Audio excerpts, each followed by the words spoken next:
નમસ્કાર. ભારતના નકશાને ક્યારેય એક પઝલ એટલે કે એક કોયડાની જેમ જોયો છે? ના? તો આજે આપણે બસ એ જ કરવા જઈ રહ્યા છીએ. ચાલો આ મજાની સફર પર નીકળીએ. તો આપણી સામે છે એક પડકાર, એક ખાલી નકશો. આમ તો ખાલી દેખાય છે, પણ એની અંદર આખો દેશ છુપાયેલો છે. તો સવાલ એ છે કે આ રહસ્ય ઉકેલાશે કઈ રીતે?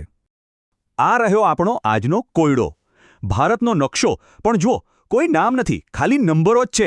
તો તૈયાર છો આ પડકાર માટે? ચાલો આપણે બધા સાથે મળીને આ કોયડો ઉકેલીએ.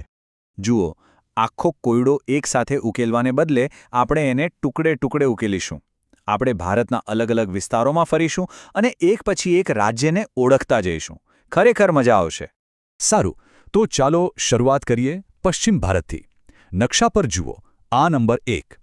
કોઈ અંદાજ છે કે આ કયું રાજ્ય હશે? ચાલો એક હિન્ટ આપું. આ રાજ્ય પાસે ભારતનો સૌથી લાંબો દરિયા કિનારો છે. અને જો કોઈએ ગુજરાત વિચાર્યું હોય તો એકદમ સાચું. આ છે આપણું ગુજરાત, રાજધાની ગાંધીનગર. અને એની સ્થાપના તારીખ પણ ખાસ છે, 1 મે 1960. આ એ જ દિવસ છે જ્યારે ગુજરાત અને મહારાષ્ટ્ર બે અલગ રાજ્યો બન્યા. સરસ, એક ભાગ તો ઉકેલાઈ ગયો.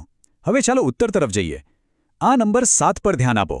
આ રાજ્ય વસ્તીની દ્રષ્ટિએ ભારતનું સૌથી મોટું રાજ્ય છે. કોઈ ઓળખી શક્યો? સાચો જવાબ છે ઉત્તર પ્રદેશ, અને એની રાજધાની છે લખનઉ. પણ અહીં એક ખરેખર રસપ્રદ વાત છે.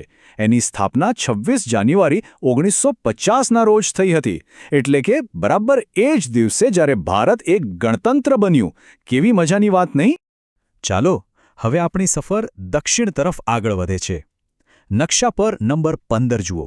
શું લાગે છે આ કયું રાજ્ય હશે? ચાલો એક સંકેત આપું. આ ભારતનું સૌથી નવું બનેલું રાજ્ય છે. આ છે તેલંગાણા અને રાજધાની છે હૈદરાબાદ. પણ અહીં સૌથી મહત્વની વાત છે એની સ્થાપનાની તારીખ, 2 જૂન 2014. આટલું નવું? આ તારીખ આપણને એ બતાવે છે કે ભારતનો નકશો કઈ રીતે સમય સાથે બદલાતો રહે છે. તો આપણે કોયડાના થોડાક મહત્વના ટુકડાઓ તો જોડી લીધા છે. હવે સમય છે આખું ચિત્ર જોવાનું. ચાલો આ રહસ્ય પરથી પડદો ઉઠાવીએ. અને આ રહ્યો જવાબ.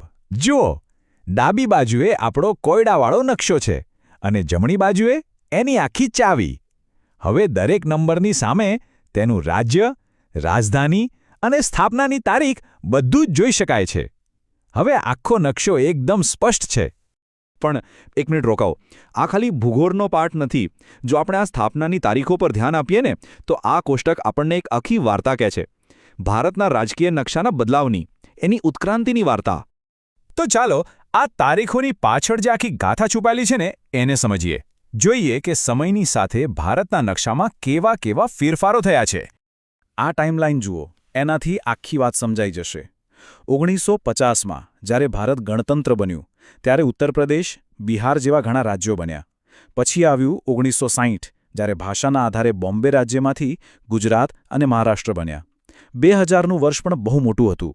ત્યારે એક સાથે 3 નવા રાજ્યો બન્યા: છત્તીસગઢ, ઉત્તરાખંડ અને ઝારખંડ.